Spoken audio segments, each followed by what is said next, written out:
kekuatan dalam hidup kita.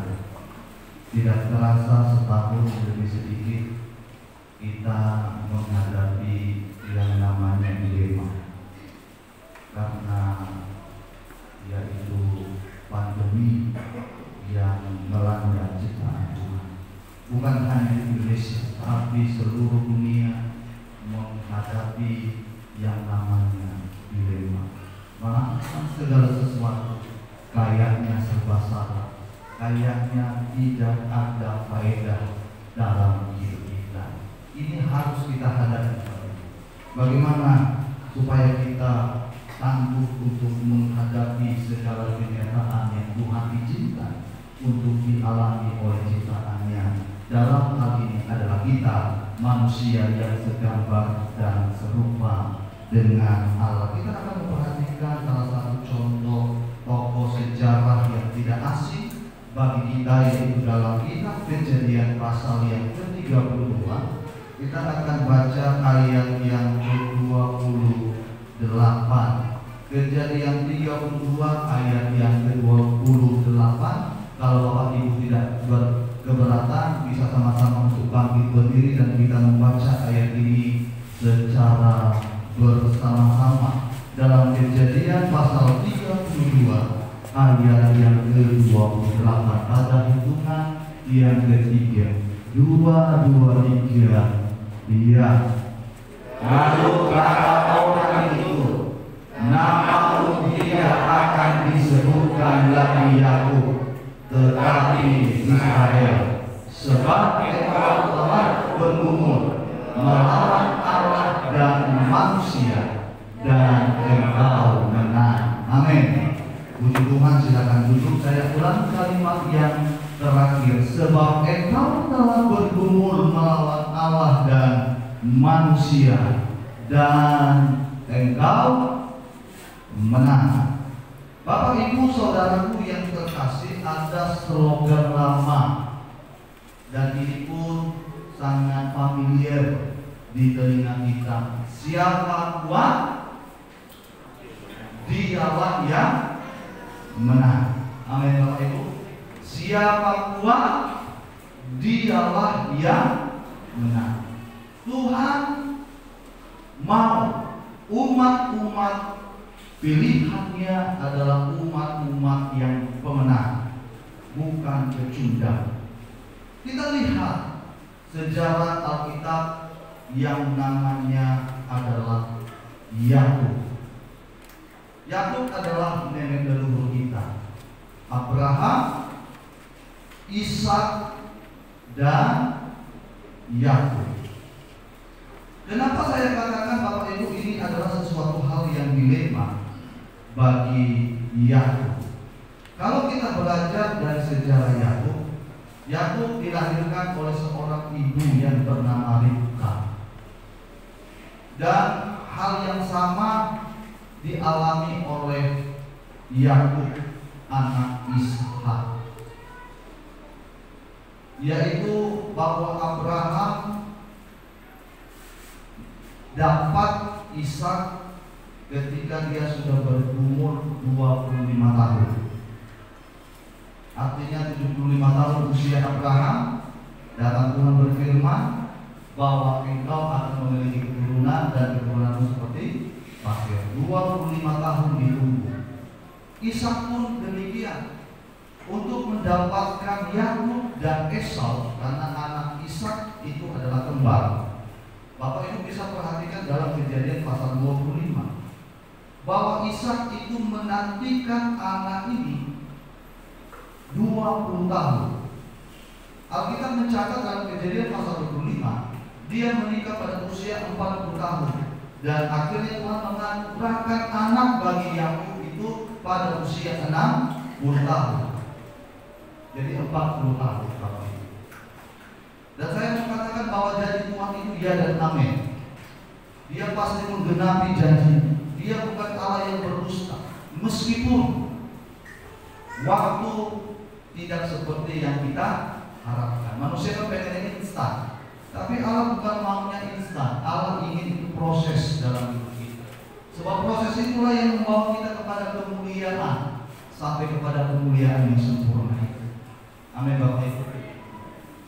Nah, ketika lahir, kita tahu semua bagaimana tindakan dari yaitu Ribka. Sebab Alkitab mencatat Esau itu kasihnya kepada bapaknya, Yakub itu kasihnya kepada ibunya, dan sebaliknya.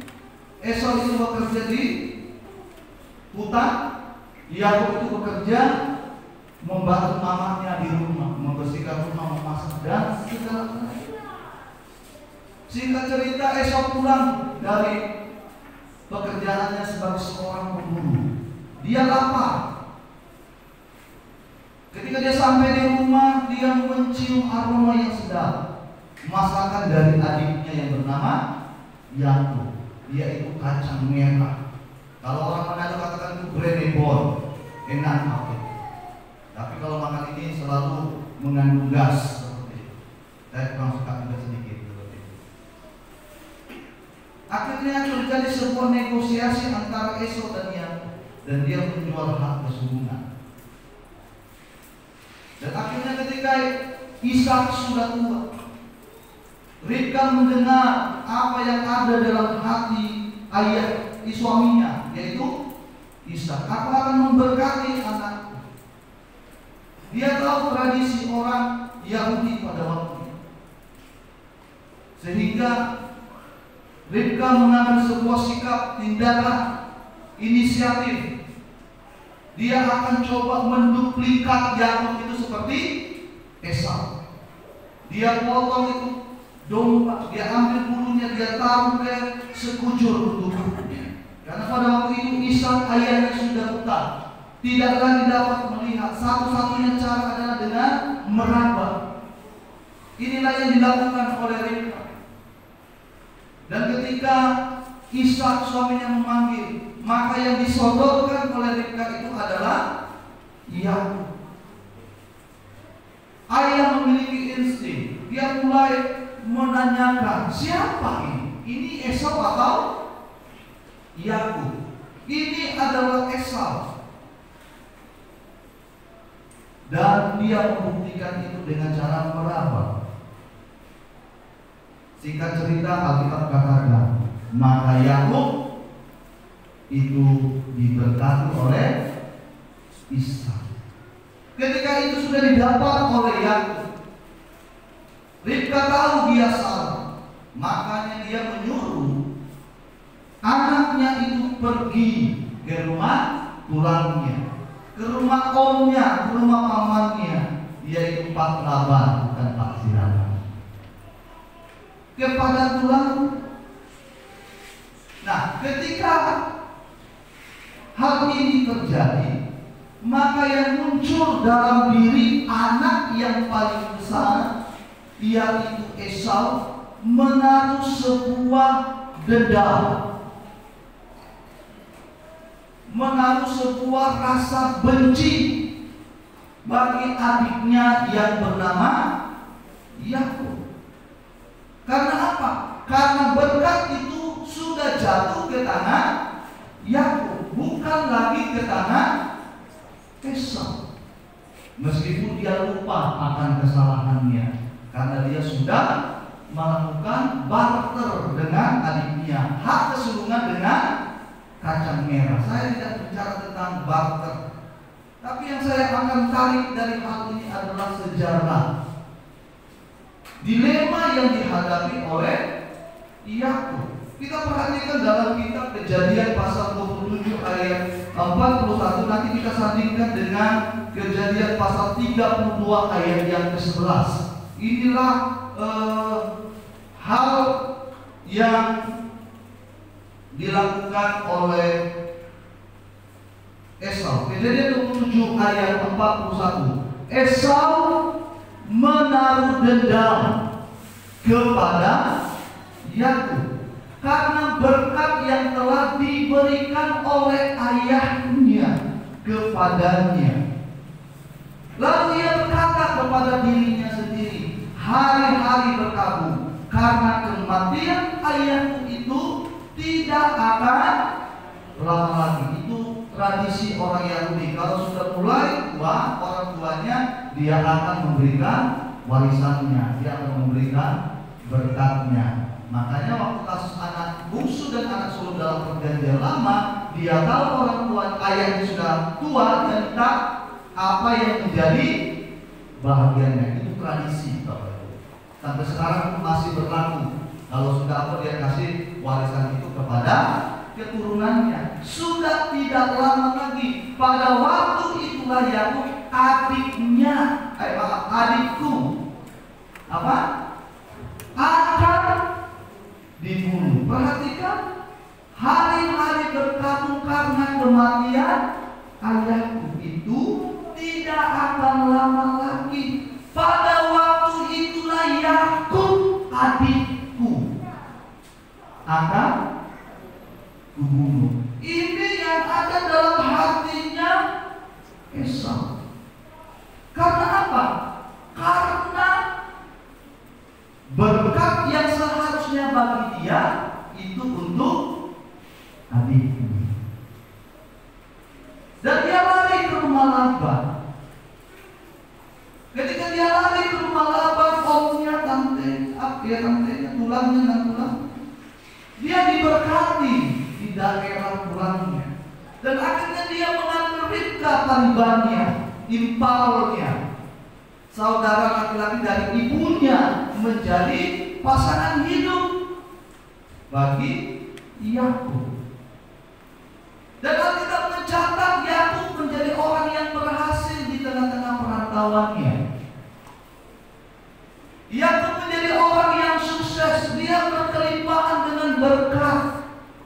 Karena memang sudah diawali dengan diberkati oleh Ishak ayahnya. Lalu kita perhatikan dalam Kejadian pasal 32 ayat yang ke-9, supaya kita tahu dilema atau pergumulan yang dihadapi oleh Yakub. Pergumulan yang dihadapi Yakub itu bukan sederhana. Ini adalah hal yang sangat berat. Dalam ayat yang ke-9 pasal 32 mencatat seperti ini. Kemudian berkatalah Yakub dalam doa, ya Allah nenekku Abraham dan Allahku, Allah ayahku Ishak, ya Tuhan yang telah berfirman kepadamu, apa? Pulanglah ke negerimu serta kepada sanak saudara, dan akan kuperbuat baik kepadamu. Lompat ayat yang ke-11. Nanti Bapak Ibu baca ayat ini secara pasal ini secara keseluruhan supaya kita memiliki intisari yang tepat. Lepaskanlah kiranya aku dari tangan siapa kakaknya? Esau.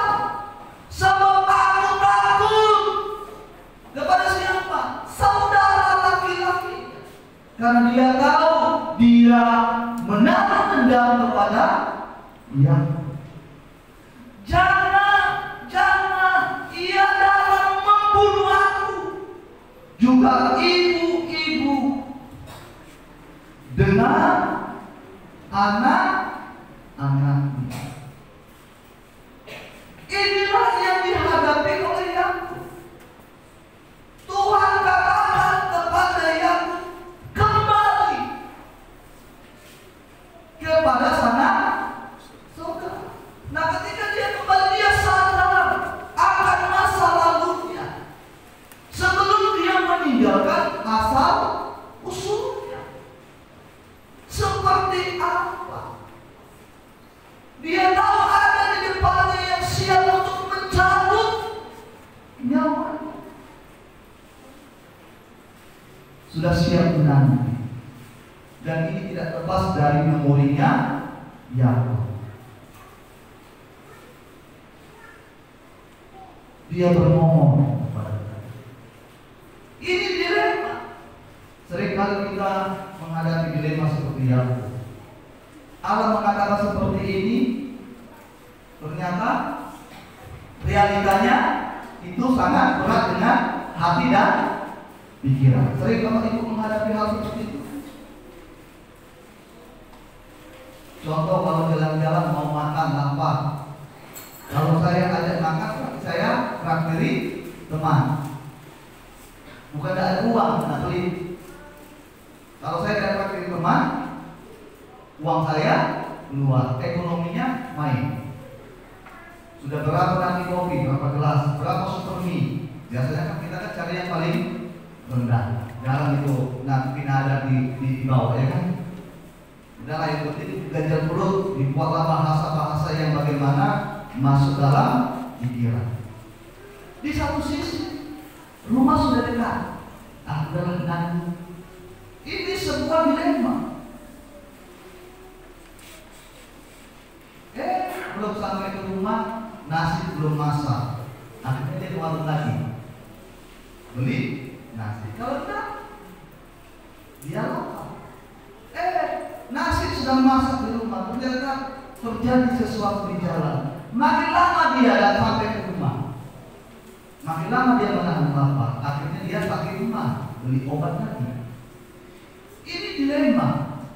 Saya kasih contoh sehari-hari yang sangat sederhana yang kita alami bersama. Ya, aku seperti aku lakukan ini, nyawaku terancam. Kalau aku tidak lakukan, aku seorang yang tidak taat kepada Allah yang sudah memberkati aku. Aku mau ke gereja, ada bulan-bulan di rumah. Aku suruh pulang, tidak sopan, ya kan? Sering kalau itu menghadapi kayak gitu.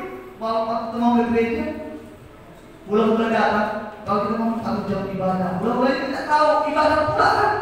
Wah, kalau mau jam sekian, karena saya tidak senang, saya tidak hormati, aku tidak tahu adat pada orang yang beradat, ya kan? Tidak aku ngomong, rasa hati kecil ini kayak rasa kehilangan, tidak beribadah kepada Tuhan. Itu dilema. Inilah yang dihadapi oleh Yakub. Tapi dia menjadi seorang pemenang. Amin, Bapak Ibu. Dia menjadi seorang yang berhasil menaklukkan apa yang menjadi pergumulan hidup. Sama seperti sekarang ke pasar kita tidak takut, tapi di gereja kita mikir 7 kali untuk bertindak. Karena apa? Coronan. Padahal sama-sama penting. Kebutuhan jasmani dengan kebutuhan rohani. Kenapa kita bisa berani ke pasar, tak berani ke gereja? Itu dilema. Dilemanya muncul kenapa? Karena corona. Nah, bagaimana sikap kita untuk menghadapi hal yang sangat pelik dalam hidup? Dilema yang begitu berat. Maju benar, mundur benar. Apa yang dilakukan oleh Yakub ketika ini dialami olehnya? Yang pertama, Bapak Ibu, dia bisa menaklukkan yaitu dilema itu dengan ayat 24 dan ayat 25 pasal 32. Beginilah bunyi firman Tuhan. Lalu tinggallah Yakub seorang diri, dan seorang laki-laki bergulat dengan dia sampai fajar menyingsing. Ketika orang itu melihat bahwa ia tidak dapat mengalahkannya, ia memukul seti pangkal paha Yakub, sehingga seti pangkal paha itu terpelecok ketika ia bergulat dengan orang itu, sehingga seti pangkal paha Yakub terpelecok ketika ia bergulat dengan orang itu. Nah, Bapak Ibu perhatikan, kalau kita membaca secara keseluruhan pasal 32, bahwa Yakub ini sudah ada di perjalanan untuk menuju yaitu kampung halamannya untuk bertemu sanak saudaranya. Dia sudah ada di perjalanan, dan kalau kita mengatakan dia sudah ada di seberang sungai Yabok, artinya kalau kita lihat peta Alkitab, dia sudah ada di pertengahan perjalanan, mau pulang nanggung diteruskan dilema. Di situ disitulah dia melakukan sebuah negosiasi dengan Tuhan. Nah, akhirnya dalam ayat 24 dan 25 Tuhan datang kepada dirinya pada waktu malam hari. Kenapa? Hanya Yakub dan laki-laki yang dalam itu yang berbulan dengan dia. Kalau kita baca ayat-ayat di atas, maka Yakub sudah menyuruh orang-orang suruhannya itu terlebih dahulu untuk menghadap Esau dengan membawa persembahan-persembahan. Nah, ketika mereka sudah pergi, hanya tinggal Yakub seorang diri pada malam. Bapak Ibu bisa perhatikan, pada malam sampai fajar menyingsing terjadilah sebuah pergulatan antara Yakub dengan orang itu. Orang itu nanti dijelaskan dalam ayat selanjutnya, dan LAI memberikan judul yaitu pergumulan Yakub dengan Allah. Sebenarnya orang itu identitasnya jelas adalah Allah. Berbulan mulai dari malam sampai kepada fajar telah menyingsing. Perhatikan kata fajar telah menyingsing. Orang-orang yang berpengetahuan membagi waktu itu menjadi 3. Satu hari adalah 24 jam. Ketika ini dibagi menjadi satu bagian 8 jam. 8 jam kita bekerja, 8 jam kita bertemu dengan keluarga, dan 8 jam kita beristirahat di sepanjang malam. Jadi lewat dari 8 jam beristirahat itu orang malas. Karena memang itu bagiannya. 8 jam bekerja atau 8 jam untuk orang lain bekerja, 8 jam itu untuk perkumpulan keluarga, dan 8 jam itu adalah waktu kita untuk beristirahat. Artinya, yang saya akan petik di sini apa? Minimal 8 jam terjadi sebuah pergulatan antara Yakub dengan orang itu. Yang dimaksud adalah Allah. Nanti kita jelaskan. Terjadi sebuah pergulatan, dan akhirnya fajar mau menyingsing. Maka orang itu memukul pangkal paha Yakub dan terpelecok. Artinya dia jadi pincang. Bapak Ibu bayangkan, dia mau mengadakan sebuah perjalanan masih setengah, tapi kakinya pincang. Lucu jalan Tuhan ya. Ya kan? Lucu jalan Tuhan kan, Bapak Ibu? Masih melanjutkan perjalanan. Seharusnya yang menjadi alat transportasi dia adalah kaki. Alat pergerakannya adalah kaki. Tapi kenapa kakinya dipelecokkan oleh Tuhan? Saya tidak bicara apa. Tidak ada seperti apa yang ada dalam logika manusia. Itulah Allah. Karena dia tidak pernah terselami oleh pikiran manusia. Makanya banyak sekali miskomunikasi. Kenapa? Pihak satu ngomong seperti ini dengan tujuan seperti ini. Pihak kedua menanggapi dengan yang berbeda. Itu antara kita. Belum lagi antara saya dengan Tuhan. Ada lelucon Bapak Ibu. Ini adalah seorang guru biologi. Jadi seorang guru biologi ini, saya ini mencaplok dari ilustrasi yang saya dengar dan saya baca. Jadi guru biologi ini ada namanya eksperimen untuk menyatakan makhluk hidup, namanya biologi, bio dan logos. Bio hidup, logos ilmu, jadi ilmu tentang kehidupan.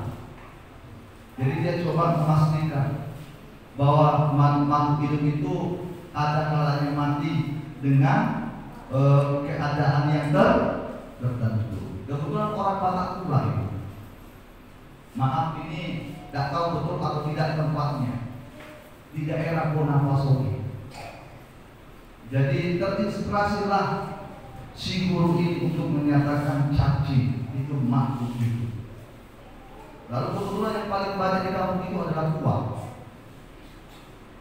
Singkat cerita, dibawalah cacing dan tua ke kelas. Mereka membuat sebuah eksperimen. Anak-anak yang terkasih, anak-anak yang bapak sayamu cacing, coba perhatikan di alam bebas hidup. Oh hidup pak, hidup. Bapak ini sebenarnya mau menekankan jangan minuman keras seperti itu. Akhirnya bapak ini mengatakan hidup, hidup, deal, sepakat. Artinya ketika dia ada di alam bebas, dia mengalami kehidupan dengan bebas. Tiba-tiba dia buka botol aqua yang ada tua. Dia masukkan cacing itu. Ini hidup, masuklah cacing itu ke dalam tuah tersebut. Tidak lama kemudian cacing yang dalam tuah itu mati.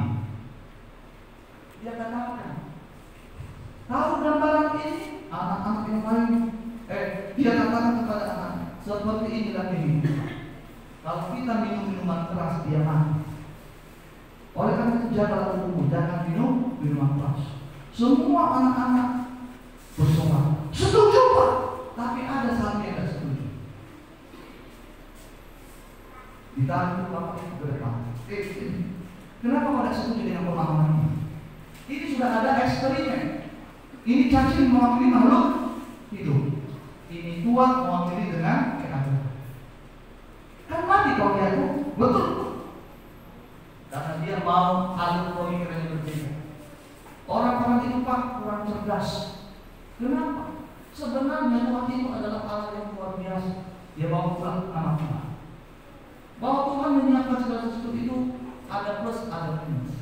Jadi kalau bapak cacingan minum Tuhan supaya mati cacing, tidak perlu minum obat cacing. Akhirnya apa? Dia coba mengganggu pola pikir. Pemahaman, padahal konsepnya adalah bahwa minuman keras itu untuk menghancurkan hidupnya. Tapi dia ambil dari perspektif lain. Kalau bapak cacingan minum Tuhan supaya cacing dalam tubuh bapak mati. Bapak ini coba cerdas. Ini dilema bapak. Makin keras, tapi minum Tuhan, makanya minum Tuhan seperti itu. Jadi kalau orang tahu itu kesalahannya, kalau dia masih bisa masuk pakai akal, dimasuk pakai akal supaya dilegalitaskan itu. Berarti itulah contoh sama seperti jalan Tuhan. Terkadang kita katakan Tuhan masih panjang jalanku ke depan. Saya masih menyeberang sungai Yordan. Kenapa engkau pelecokkan kakiku? Seperti itu kan? Makanya banyak iman orang Kristen itu mati. Karena apa? Karena tidak sesuai dengan konsepnya. Tapi Bapak Ibu perhatikan, selama 8 jam dia bertahan, walaupun proses itu berat. Amin Bapak Ibu. Berat. Sampai akhirnya kakinya terpelecok. Bapak Ibu yang saya kasih, pergumulan seberat apapun, jangan pernah kita mundur dari itu. Tetap bertahan. Amin Bapak Ibu. Bertahan. Waktu sudah jalan. Yang pertama adalah berjalan. Yang kedua, apa yang membuat Yakub itu bisa menaklukkan musuh, menaklukkan pergumulan, menaklukkan dilema selain dia bertahan. Yang kedua, kita perhatikan dalam ayat yang ke-26. Lalu kata orang itu, biarkanlah aku pergi, karena fajar telah menyingsing. Sahut Yakub, aku tidak akan membiarkan engkau pergi jika engkau tidak memberkati aku. Ini sikap luar biasa Bapak Ibu. Dalam keadaan kaki terpelecok, dia masih katakan, aku tidak membiarkan engkau pergi sebelum engkau memberkati aku. Amin Bapak Ibu. Ini berat, ini tidak gampang. Membaca kalimat ini gampang seperti saya membalikkan telapak tangan. Gampang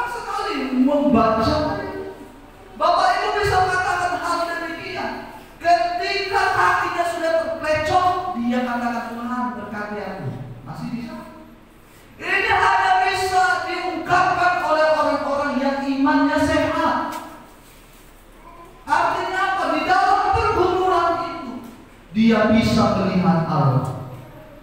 Banyak orang tahu keadaan pergumulan, dia tidak melihat Allah, dia melihat dukun. Dia melihat orang-orang pintar. Pintar dalam tanda kutip, mungkin psikolog, psikiater.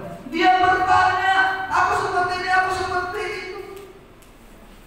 Jarang sekali orang dalam pergumulan itu mencari Tuhan. Karena apa? Manusia lebih identik kepada hal yang instan. Allah proses. Aku tidak membiarkan engkau pergi sebelum engkau memberkati. Baca ayat selanjutnya 30 dan 31. Yakub menamai tempat itu Peniel, sebab katanya, aku telah melihat Allah berhadapan muka, tetapi nyawaku, amin Bapak Ibu, tetapi nyawaku tertolong. Ayat selanjutnya, lalu tampaklah kepada matahari terbit ketika ia telah melewati Peniel, dan Yakub pincang karena pangkal bahannya.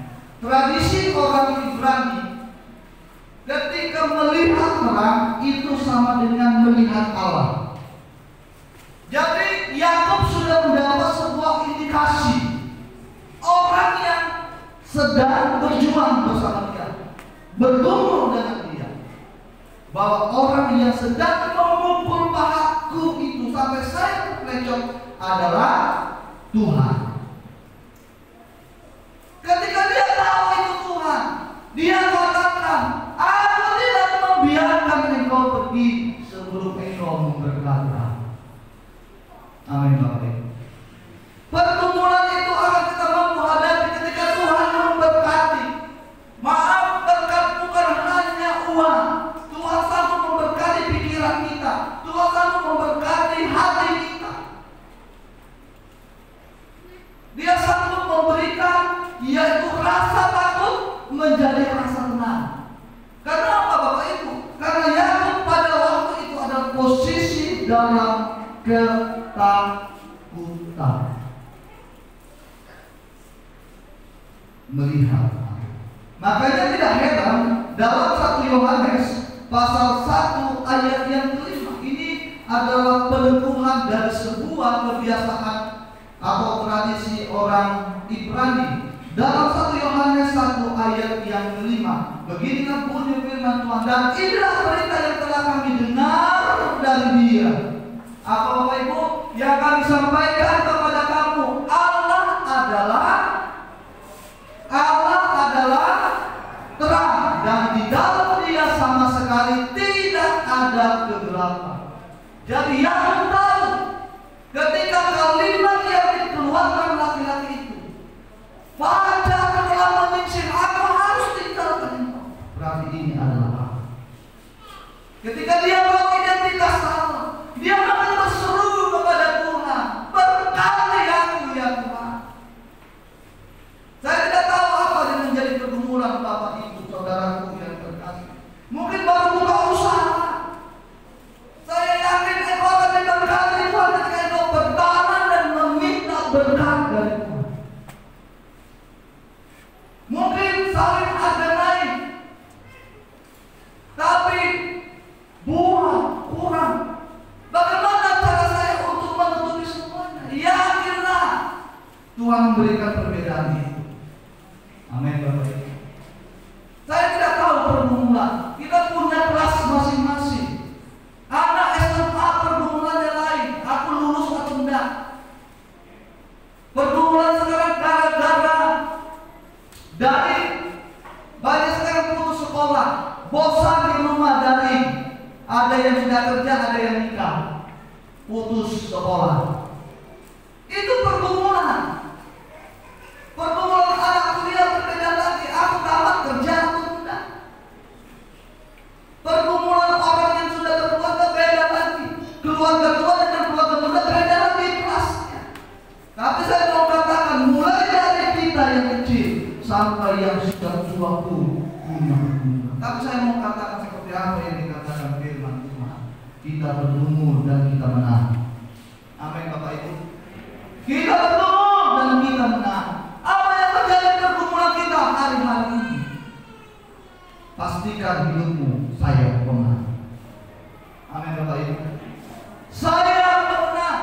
Saya buktikan apakah dia menang atau tidak. Coba Bapak Ibu buka dalam Kejadian pasal 33. Ini ayat yang terakhir. Kejadian 33 ayat yang keempat. Saya rindu ayat ini kita baca bersama-sama sambil bangkit berdiri. Pemain musik siap-siap menuju depan. Kita baca ayat ini secara bersama-sama. Dalam Kejadian pasal 33 ayat 4. 2, 3, iya. Tetapi Esau berlari mendapatkan dia.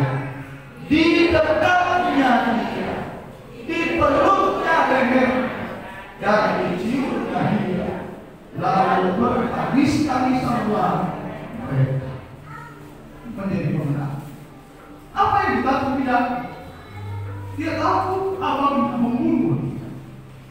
Tapi apa yang ada dalam pikiran itu tidak menjadi sebuah realita. Kenapa? Karena Allah yang menyuruh. Sekali lagi karena Allah yang menyuruh. Berat kalau orang yang tidak beriman. Berat. Tapi saya mau katakan, kalau Allah yang menyuruh, Allah yang bertanggung jawab. Kalau Allah yang memerintahkan pergi engkau ke sana, aku akan jadikan engkau berkah. Tuhan katakan, aku akan jadikan engkau berkah. Sekarang masalah mau bertahan. Mau kita minta berkah dari Tuhan. Sehingga mari kita tahu. Kita nyanyikan pujian tadi. Apa tadi? Engkau ajaib, besar, setia.